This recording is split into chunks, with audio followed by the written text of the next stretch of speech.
a video for those of you who'd like to practice some yin in your own time.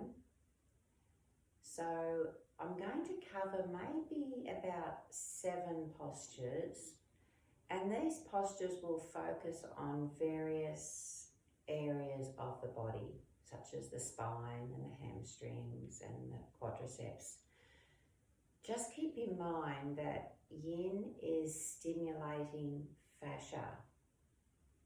Fascia being the web of integrated soft tissue that covers the skeletal system, the muscular system, the internal organs of the body.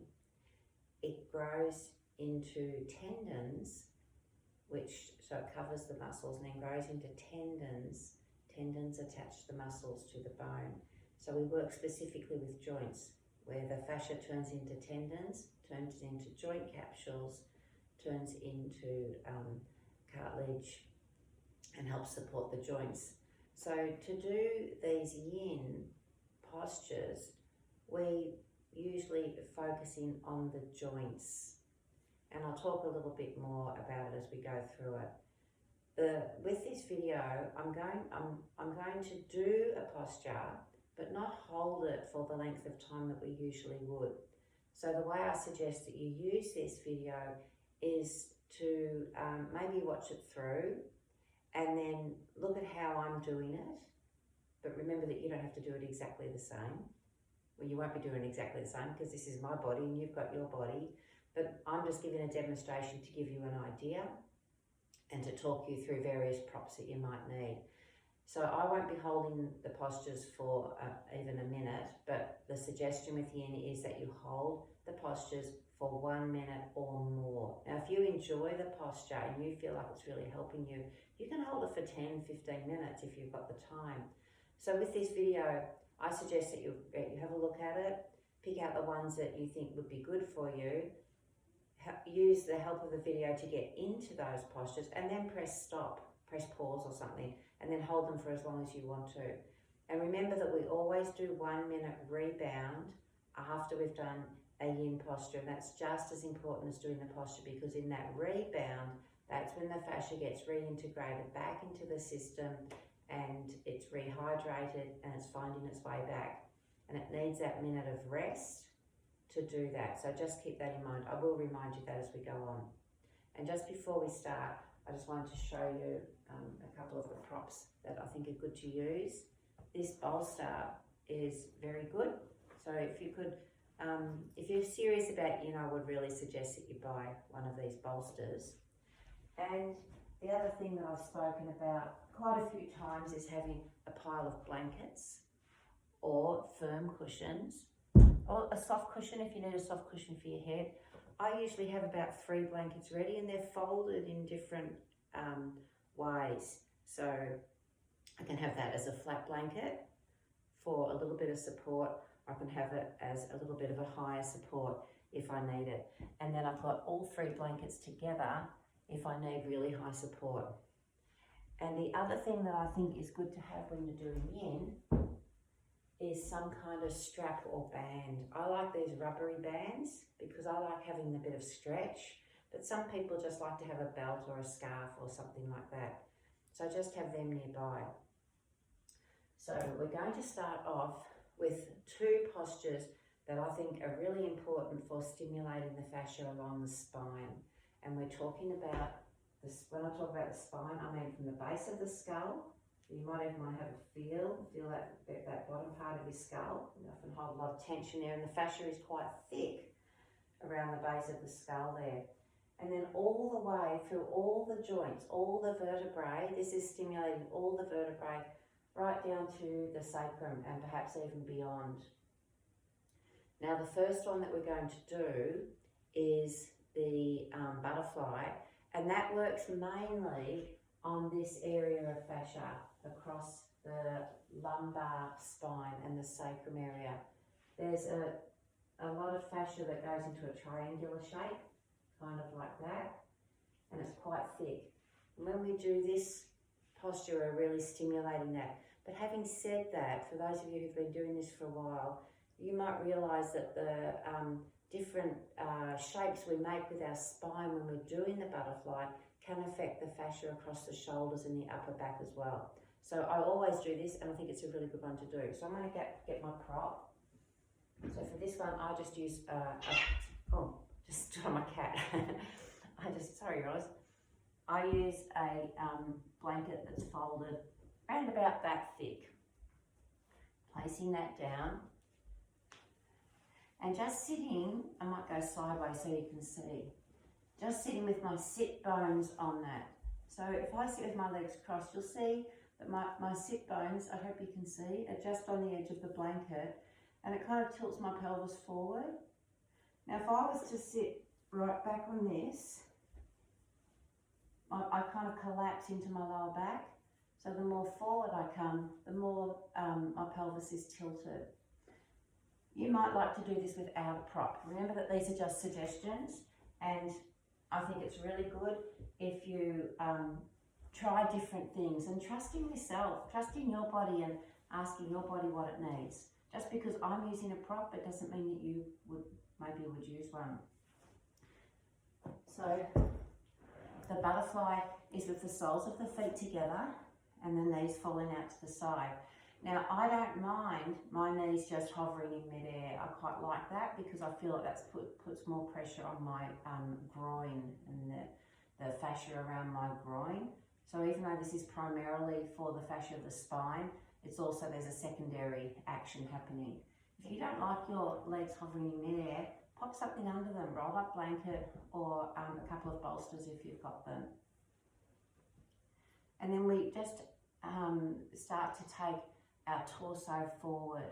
I tend to lean forward first with a fairly straight back, and then I just let my spine just fold over and curve like that. So my head is like the weight, my sacrum is the anchor. Move your feet out or bring them back towards your body, whatever you feel you might need to do. And then let your head hang. Now, as I mentioned before, this is primarily, I might just turn sideways while I explain this to you, you might get a better visual of it.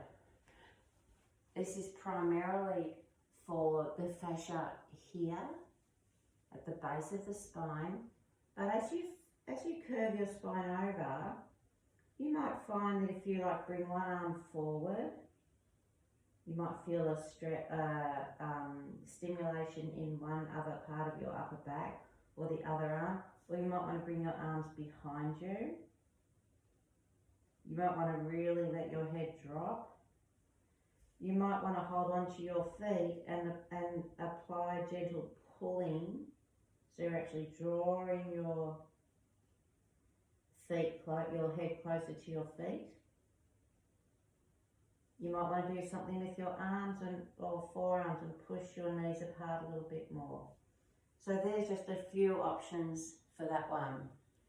So this would be a time now that you stop the video and go into your yin, and maybe even set a timer so you know how long, or you might want to count so you know how long you're holding the position for. So remember that it takes 1 minute for the fascia to release, and anything after 1 minute is good too, especially if you're enjoying it. So that's the butterfly. The next one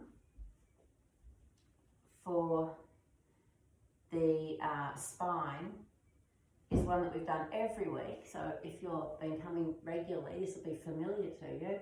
But if you haven't come for a while, these are still really good. This is really good practices for you to do as well.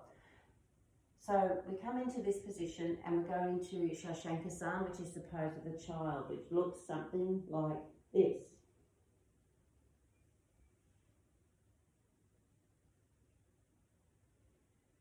Now that's how I do it. That might not be suitable for you. I know that there's some people who can't have this much flexion on their knees. So a suggestion for you is to place a blanket on top of your calf muscles, or 2 or 3, however high you need it, and that reduces the flexion in the knees. There's some people who can't have their feet like this, So if you place a roll up blanket, I probably would do it just a little bit of roll like that and place my feet on that. That reduces the amount of stretch that's occurring at the front of the feet there. So you might need both of those things. There also is a way of doing it where you, if you are not comfortable with placing your body all the way over your legs, you can use your bolster or blankets and place that in a position where you can rest your head. If you do place your body over your legs and your belly's pushing into your legs and that's not comfortable, separate your knees a little bit and let your belly and your torso hang between your legs. The other thing you can do with a bolster is have it on the side. Do something like that. Like if you're not used to doing this kind of shape with your body, that might be a good way for you to start. Now, when you are in it, there's different things that you can do with your arms as well, so I'll demonstrate. So for me, I separate my knees a little bit, take my torso over, and if I feel like I need to stretch the stimulation through the sides of my arms and the side of my body, I bring my arms right forward like that. Some mornings when I do this, I don't feel good to have my head on the floor, so I have a blanket like that and just rest my head on the blanket. The other thing I can do is have my hands back, my arms back like that.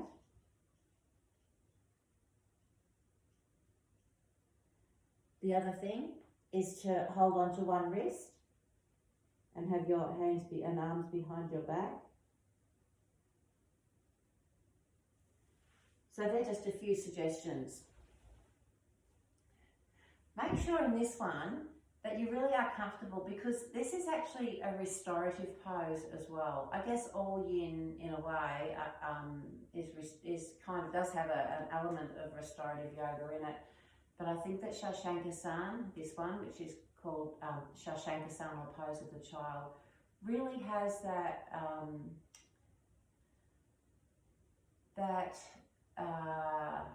surrender, that attitude of surrender, where you can really, if you really support yourself well and feel comfortable in it, you may have the experience of completely surrendering your muscles, surrendering your bones, and surrendering the heaviness of your body to the floor, and feeling that connection of your body surrendering to the floor. It can be quite a nice and very peaceful practice to do, especially with this one. So now would be the time to stop this video and find your props and get into your Shashankasan, remembering that to rest in rebound for 1 minute after. Now the next one is to stimulate the fascia at the front of the spine. So we're talking about the area from the pubic bone all the way up the front of the spine, through maybe only to the sternum, but depending on how far you take this one, could even be right through to the fascia in the neck and right up into the jaw. So to do that, we need to take our spine into extension. So this is flexion and this is extension. So we're taking our spine into extension, and to do that we can do a practice called the seal. Lying face down.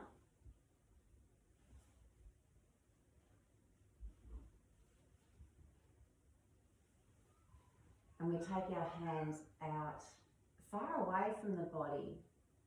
Now this depends on how much extension you want to take your spine into. If I was to hold this for 5 minutes, I'd probably choose to be about there.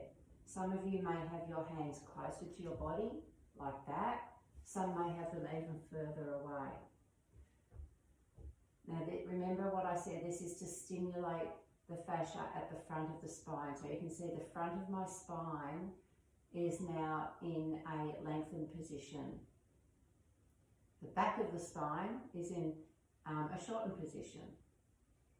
Now, there's lots of props that we can use to support us doing this too. If you're not used to doing this, actually another way would be just to be on your forearms like this, kind of a variation of the Sphinx.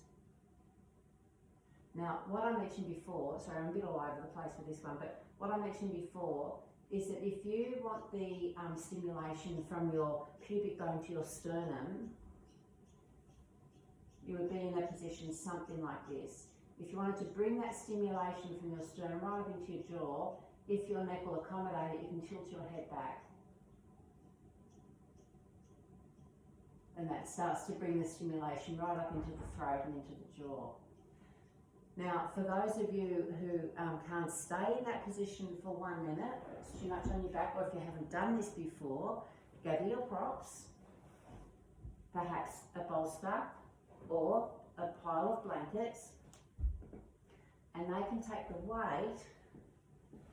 If you place that just under your rib cage or in a position that's comfortable for you, see, I'm still in extension, but I've got my prop here, and that's taking some of the weight. My arms, this is probably good if you have wrist issues too, or sore arms or elbows. My arms don't really have to do anything. I can put them there and they're taking a little bit of weight, but I'm resting my elbows on my prop here. Or I'd probably get a few more props if I was doing it like this and rest my arms on them. Maybe gather a couple more blankets. And then I could easily hold this for 5 minutes or longer. So that might be you as well. I think that's all that I wanted to say about that one. So that's called the seal. So now is the time that you can stop the recording and go into the seal, remembering to go into rebound after you've done it, either face down, and that might just mean taking all your props away and lying face down on the floor, or you might feel it would be better for you to roll over and lie on your back. So that's the seal.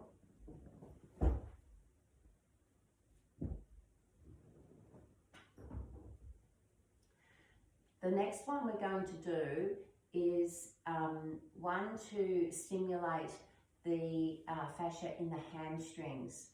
So this will stimulate the posterior,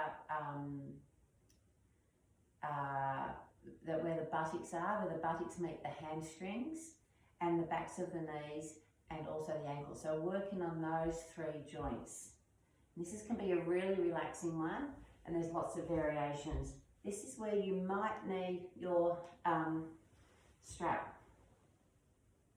So we lie on our back.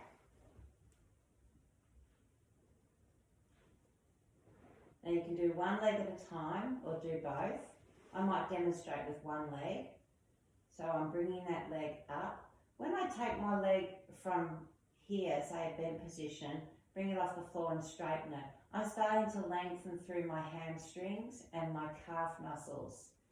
Now, if I was to hold this like this, it would be an active stretch. It wouldn't be a yin, because I'm actually asking my muscles to hold themselves, hold this leg in this position.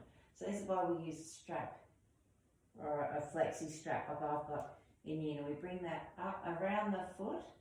Now, if you take it around the, just under the toes, your toes will begin to be pulled towards your body, and that will add a neural sensation to that, so a nerve sensation.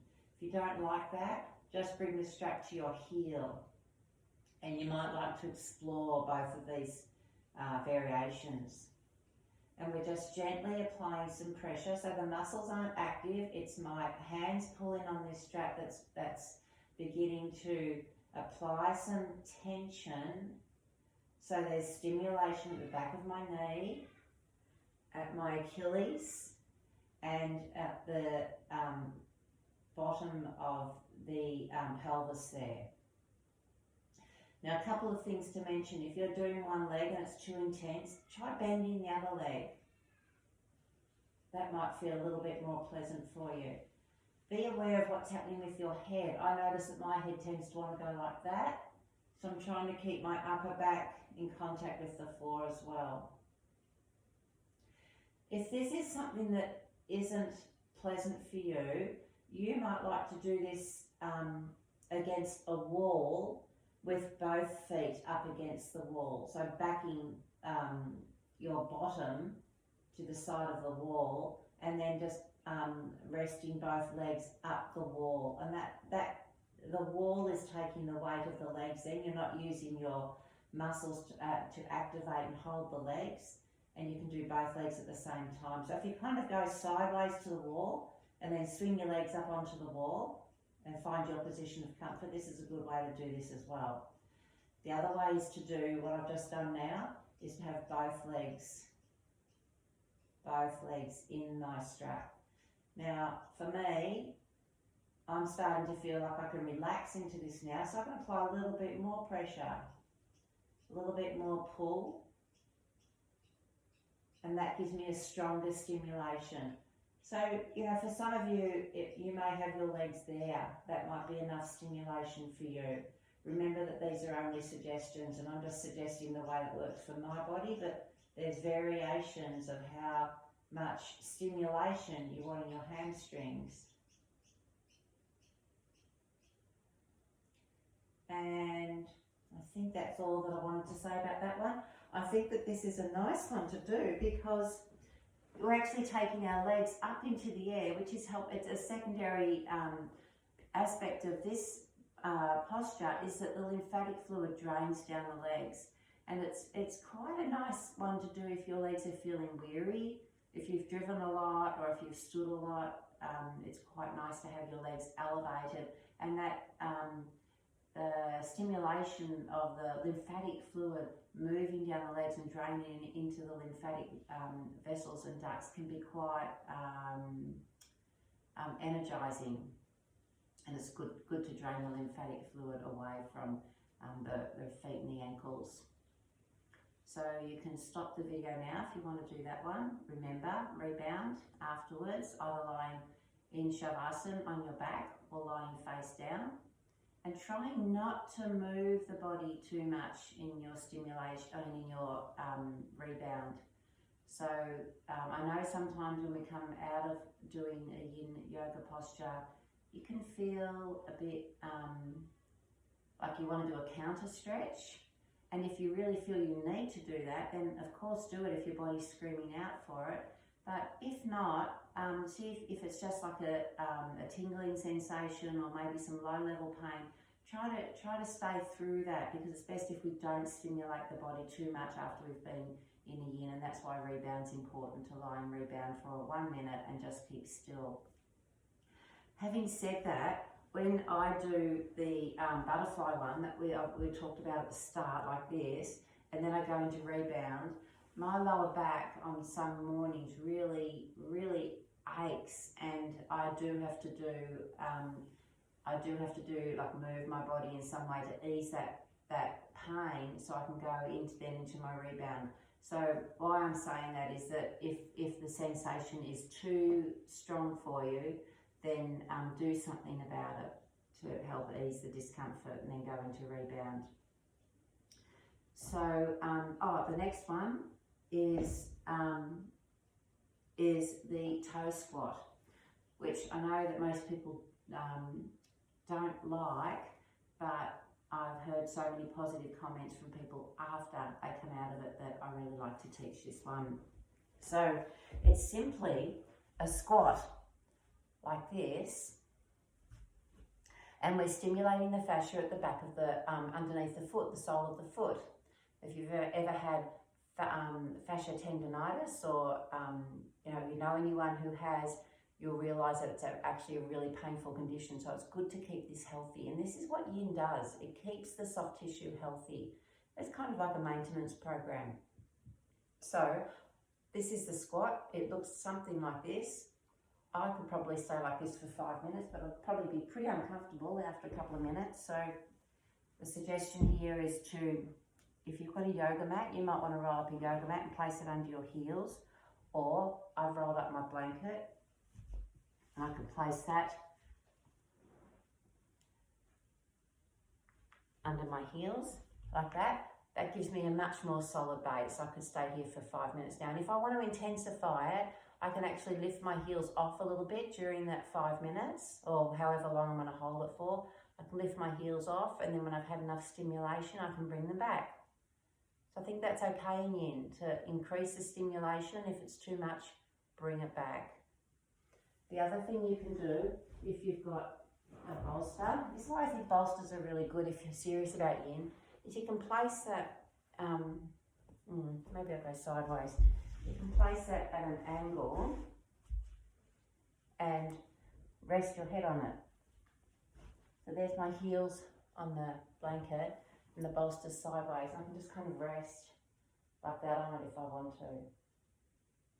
You could even have a chair there. You could have a low stool or something, just kind of rest your arms on. But some of you might be quite okay just in the squat without any props. So this can be quite intense along the shins, it's stimulating the shins as well, and the soles of the feet. So it depends how far up onto your toes you want to go and where you feel you need that stimulation.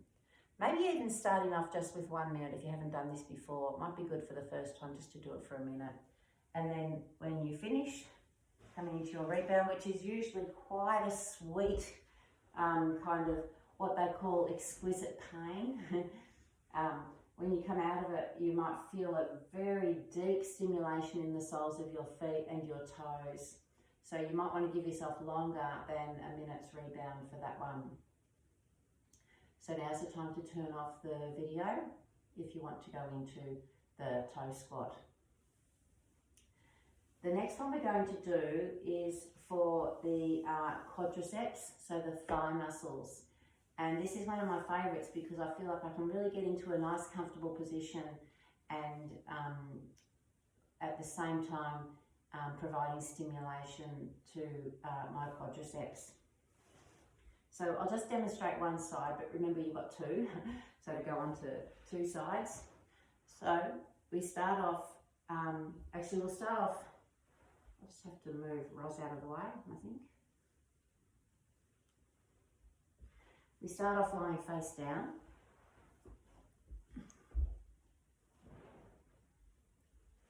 Lying face down, and we can hitch one leg up. So I'm going to hitch my right leg up into that position.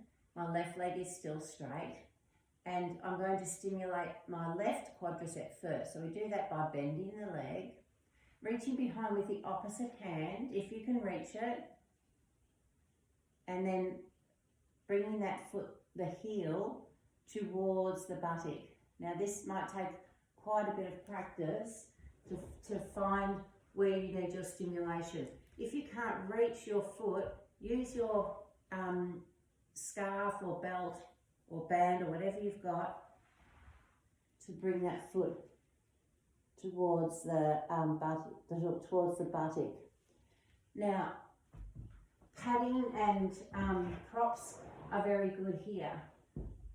I'm quite sensitive on the inside of my knee, so I would put a blanket there to give me a little bit of support on the inside of my knee. Also, I probably have blankets and props to rest my head on, so I can be really comfortable. This is one where you can be really comfortable while providing stimulation to your thighs. Now, one thing to try to keep in mind here is that you keep the knee joint in alignment. So what you might feel like doing, because you're reaching behind with your right hand to your left foot when we're doing this left side, is that the heel might come more towards the midline of the body, but try to keep the integrity of the knee joint, so it's flexing and it's keeping the knee joint in alignment. Some of you may be able to reach behind with your left hand, like I can as well, and hold on to that foot with both hands. We're just gently applying as much flexion as we want to. And you might feel this in your knee, you might feel it in the quadricep muscles, you might feel it up in your hip flexors at the very top of the thighs. And then find your position where you're going to be comfortable. Take a few breaths just to check to see if you are comfortable in this position. And then hold for 1 minute or more.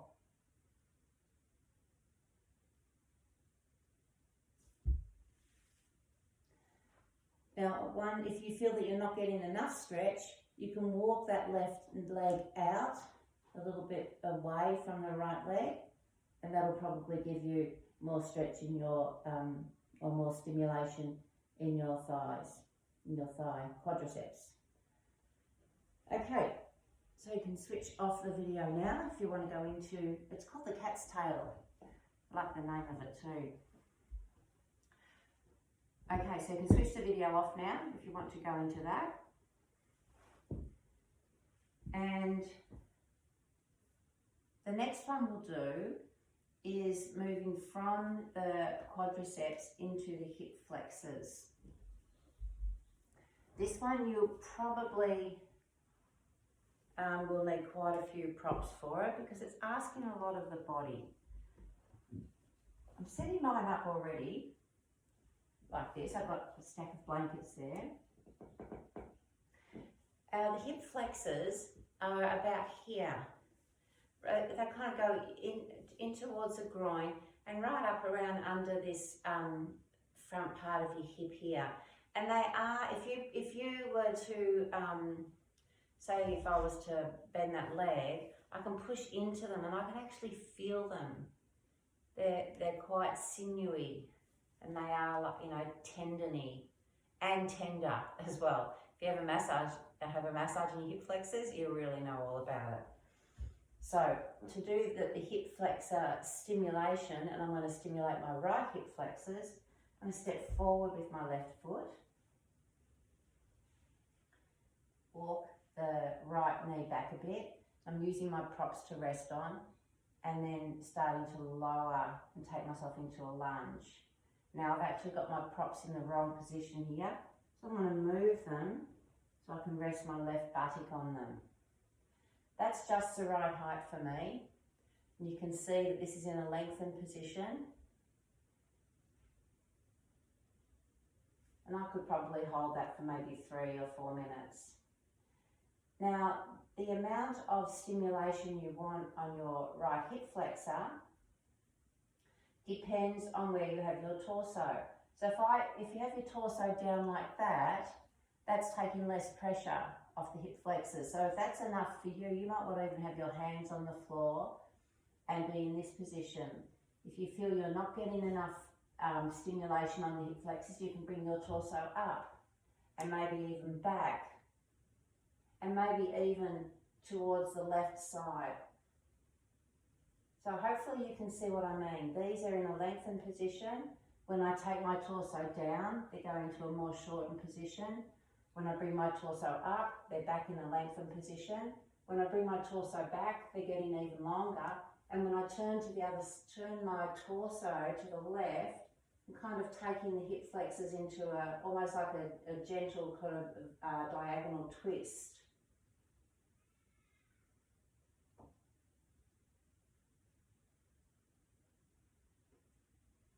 Now that can be quite a bit of pressure on the knee on the floor.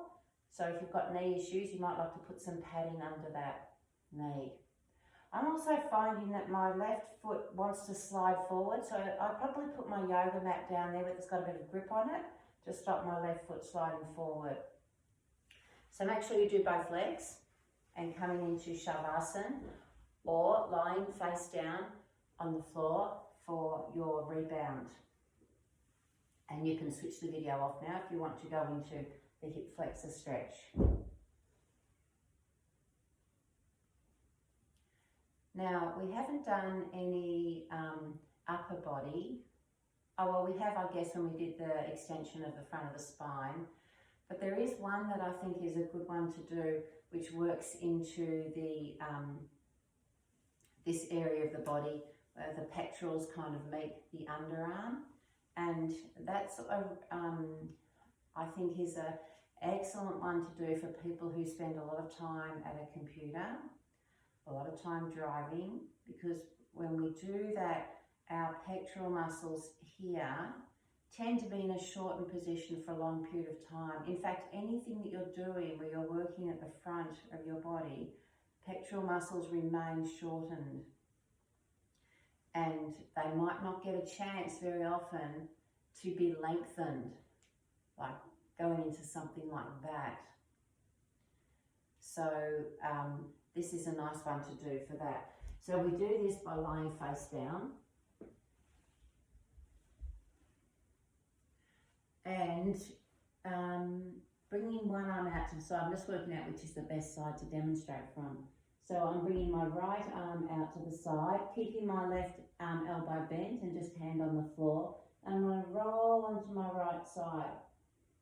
And as I do, I bring my left foot, my left foot off the floor and put some pressure from my left hand into the floor. I might actually demonstrate it the other way as well. So this way, I've got my left arm out, my right hand on the floor, rolling onto my left side, placing my foot on the floor. Now I definitely would need some kind of prop under my head. Now at the moment I'm feeling quite a stimulation in my left front of my left arm. So this is what it looks like from this side. Once again, make any variations that you might need to make. My cat's not happy with me doing this. This is what it looks like from the other side. And this might give you an idea of the stretch or the stimulation that's being received by my underarm and my pectorals. So it looks like this.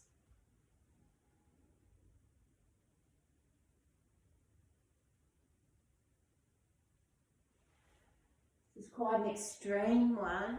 So if you haven't done it before, or if you go into it and your body's going, oh my goodness, what's happening? Come out of it. You know, it won't be an official yin pose or posture if you don't hold it for a minute, but it'll give you a feeling for what it will feel like, and you might want to work into it.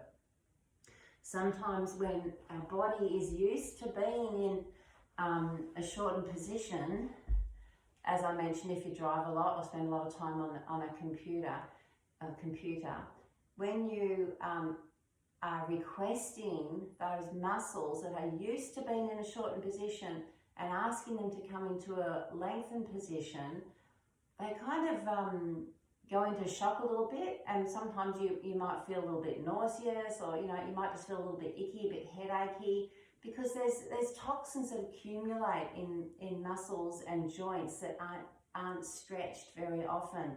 And when they're stretched, the toxins are released, and that can manifest as a feeling, not feeling very well, feeling a bit sick. So if you want to go into that one, you can turn the video off now. Remember rebound though, go into rebound. So that would mean bringing your arms back down by the sides of your body. I would recommend Shavasana for your rebound for that one, lying on your floor. Maybe I should just go over what Shavasana is. It's just lying on your back, really. So lying on your back with your legs straight. If you've got back issues, bend your knees. This is restorative rest pose. And this is your rebound position. Restorative rest pose, or legs straight in Shavasana, or lying on your belly. Either head to the side, or if you're lying on your belly for your rebound, you can make a pillow with the palms of your hands facing down, and rest your forehead on the backs of your hands. Okay, and the last one I think we'll do is a spinal twist. Spinal twists are always very good to do. So there's a few variations with this one too. You can either have your arms out to the sides, or interlace your fingers underneath your head. And keeping the knees together, taking both knees to the right side and turning your head to look at the left. Now you might need props under your knees if you don't like your knees hovering in the air like that. You might want to place a prop under there. I'll go to this side so you can see what it looks like on this side too. So you may be able to see that I'm taking my spine into quite a twist. My head's towards my right, turning towards my right, my knees are to my left. So the spine is now in a twist. We hold this for 1 minute or more. A variation, if you've got the flexibility, is twisted roots, where you bring one leg over and tuck your foot underneath the other lower shin. You can still have your fingers interlaced and taking your knees to the side. Probably that side would be better. And holding that. So that's a completely different experience to what I was doing when my legs were together. It's still a spinal twist, but a secondary stimulation that I'm receiving is down the side of my leg as well, and also into the feet a little bit because they're twisted like that. So that's for those of you who have the flexibility to do that. Doing both sides, making sure you've got, if you need a prop under your head, making sure you've got the prop under your head as well. And doing rebound. So the rebound is in between each side. So you do one side with any of these yin, do one side, do the rebound, do the other side, do the rebound. Now just one more thing before we finish up. Oh, you can stop the video now if you want to go into the twist. And then one more thing before I finish up is head and neck. I think that this is really important because so many people get sore necks and hold tension in their necks, and I think a really simple and nice yin posture to do is just to simply let the head hang, sitting in a position where you're comfortable. So either sitting cross-legged like I am, or you can even do this in a chair. You can sit with your legs straight. I prefer this position, and just letting the head drop. And then really, I like to just focus on the weight of my head, allowing the tension to just melt away from the back of my neck. And with each breath, encouraging more heaviness into the head. One breath at a time.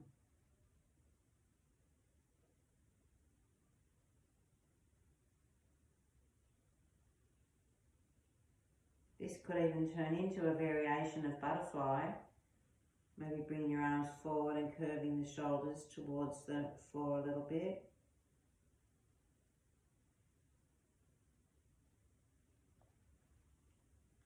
So that's kind of a nice one to finish off with. So I hope I haven't left out any kind of important ones. I don't think I have. One thing I would like to say before I finish too is that the more yin you do, the more you find your own way with it as well. And the more yoga you do, the more you get used to what your body's asking of you. It's like you're getting to know your body in a whole new way that you maybe didn't even know about before. And some of you who have only just started yoga may be noticing this already.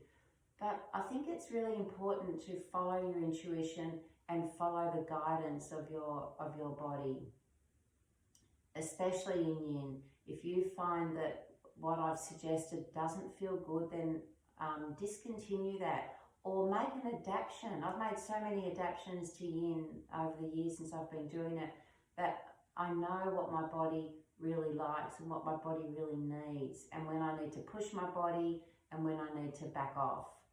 And yin is a really beautiful practice to do on days when you're not feeling particularly energetic. So for those of you who practice yang style of yoga, more active yoga, on days when you just don't feel like that, maybe you're not feeling so well, or you just feel you want to go deeper, and you want to go more into the silence and more into the stillness, then yin is a beautiful way to explore that. Okay, so I think that probably ends the session, and thanks so much for joining me, and wish you blessings on your yoga journey. Namaste.